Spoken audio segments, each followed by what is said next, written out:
Om Shanti. Good morning. आज बाबा की 18/6/2021 की वाणी है। कहते ना 18वां अध्याय पूरा होना, 18 तारीख 18वां अध्याय पूरा होगा। 18वां अध्याय क्या था? हे अर्जुन, नष्टो मोहा स्मृति लब्धापन।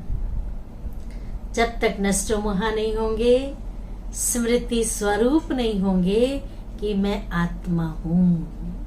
आत्मा अजर अमर अविनाशी है, न जलती है, न मरती है, न कटती है। तब 21 जन्मों की बादशाही मिल सकती है। आज बाबा ने कहा, जो बाप की सेवा सो बच्चों की सेवा। बाबा सारे विश्व की सेवा करने के लिए सृष्टि पर आए हैं, क्योंकि भगवान ने कहा था कि जब धर्म ग्लानि का समय होगा तब मैं इस भारत भूमि पर आऊंगा। तो जो बाप का कर्तव्य है, सेवा है, खिदमत है, बच्चों को भी करनी है। एक बार ब्रह्मा बाबा ने शिव बाबा से कहा कि मुझे तो एक फिक्र है। कौन सी फिक्र है? कि अंत का समय चल रहा है और बहुत नाजुक समय आने वाला है। इस नाजुक समय में ढेर के ढेर बच्चे आएंगे, क्योंकि माउंट आबू में उन दिनों कम जगह थी, कमरे भी कम थे, हॉल भी छोटा था।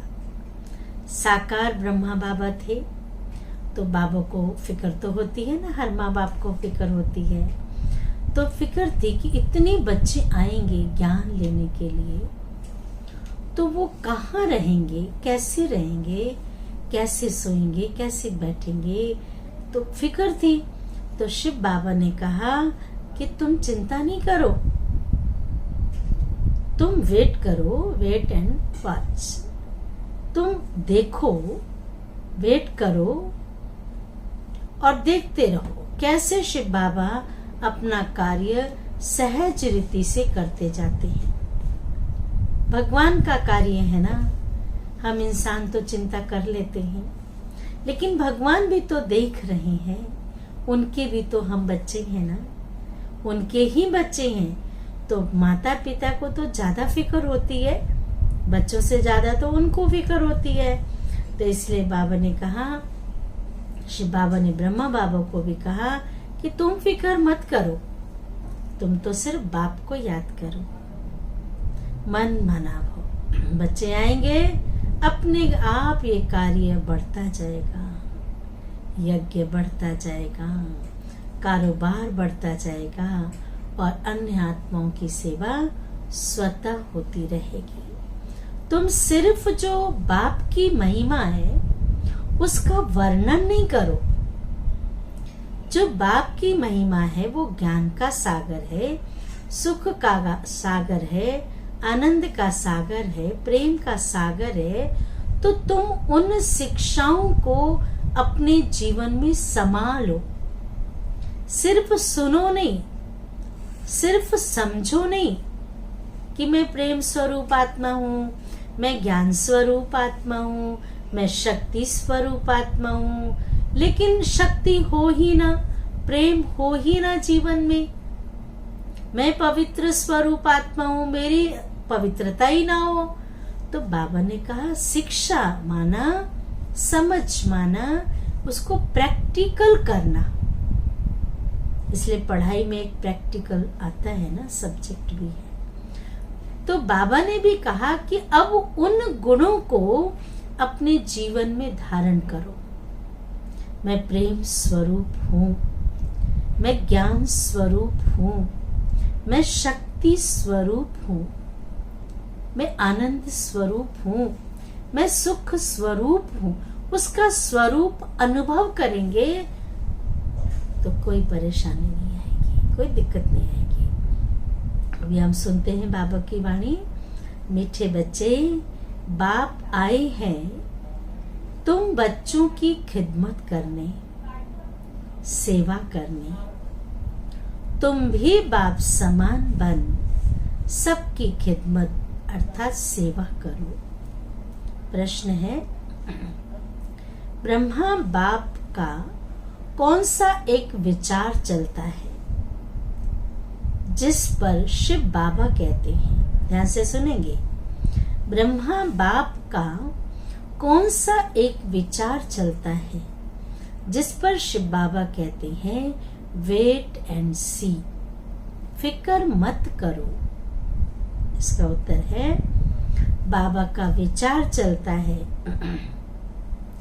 समय बड़ा नाजुक होता जाता है। दिन प्रतिदिन तो हो रहा है ना। सोचिए 50-60 साल पहले बोला था, समय बहुत नाजुक होता जाता। बच्चों को अविनाशी ज्ञान रतन लेने बाप के पास आना ही है। इतने ढेर बच्चे कहाँ आकर रहेंगे? इस समय के अनुसार तो बच्चे आएंगे ना ज्ञान लेने, लेकिन इतने ढेर बच्चे कहाँ रहेंगे? कितने मकान बनाना पड़े। अभी देखो डायमंड हॉल 25-30 हजार लोग बैठ सकते एक साथ, और उस समय घर छोटा था तो बाबा को फिक्र होती थी कितने मकान बनाने पड़ेंगे। शिव बाबा कहते वेट एंड सी, वेट करो और देखो। कल्प पहले जैसे आकर रहे थे, कल्प पहले माना 5000 वर्ष पहले जैसे आकर रहे थे वैसे ही रहेंगे। तुम फिक्र मत करो। बाप बैठा है ना, तुम फिक्र मत करो, तुम सिर्फ पढ़ते रहो। फिक्र शिव बाबा करेगा ना। तुम सिर्फ पढ़ते रहो, मन मना भाव। तुम्हें कर्मातीत बनने का पुरुषार्थ करना है। तुम्हें फिक्र करने की जरूरत नहीं है। तुम्हें कर्म करते हुए इन कर्म से, कर्म इंद्रियों से डिटैच रहना है, पुरुषार्थ करना है।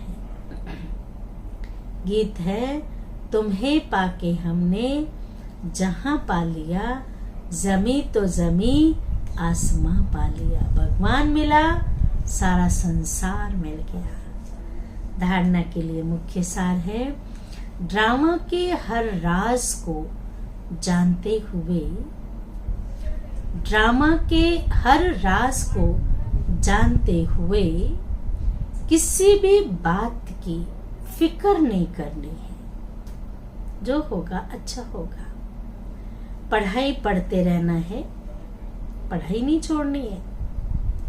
मन मना भव, मना मन मना भव माना भगवान ने कहा मन को मेरे में लगा दो। मन मना भव होकर कर्मातीत बनने का ख्याल करो। कर्मातीत बनने का ख्याल रखना है। स्वयं को सतो प्रधान बनाना है। दूसरी पॉइंट है, हम आत्माएं शिव बाबा की संतान, हम आत्माएं शिव बाबा की संतान आपस में भाई भाई हैं। तभी तो कहते हैं हिंदू मुस्लिम भाई भाई, हिंदू मुस्लिम सिख ईसाई आपस में सब भाई भाई, क्योंकि हम सब का पिता एक है। और हम तो इस सृष्टि पर आने के बाद अलग अलग धर्मों का बंटवारा कर दिए, जाति भेद बना दिए, वरना है तो एक पिता की संतान। शिव बाबा से वर्षा ले रहे हैं, इसी खुशी में रहना है। वरदान है, हर शिक्षा को स्वरूप में लाकर, हर शिक्षा को स्वरूप में लाकर सबूत देने वाले, सबूत देने वाले सपूत व साक्षात्कार मूर्त भव। विस्तार है, जो बच्चे शिक्षाओं को सिर्फ शिक्षा की रीति से बुद्धि में नहीं रखते, वे गए स्कूल में, बस्ता खोला, पढ़े, बंद किया, घर आ गए नहीं, शिक्षा की रीति से बुद्धि में नहीं रखते, लेकिन उन्हें स्वरूप में लाते हैं।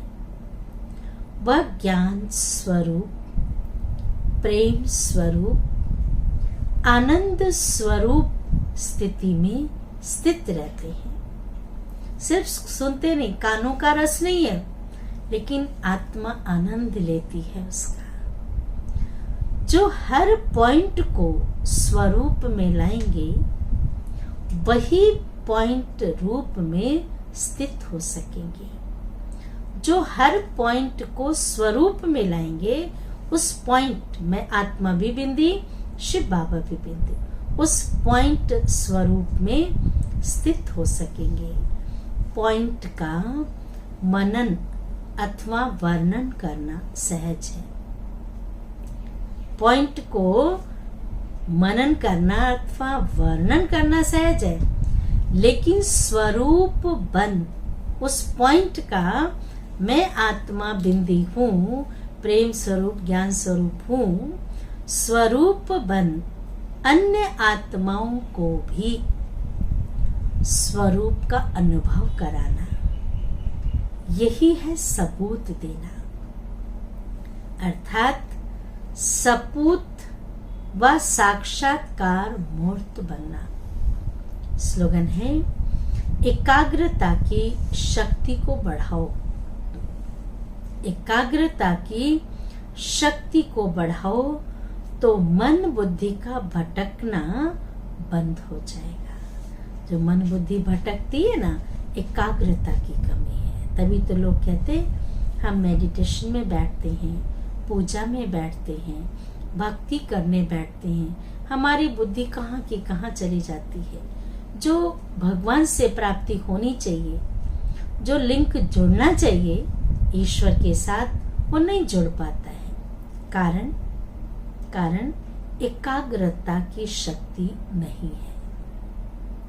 उसे बढ़ाएंगे तो मन बुद्धि का भटकना बंद हो जाएगा। अच्छा, ओम शांति, ओम शांति, ओम शांति।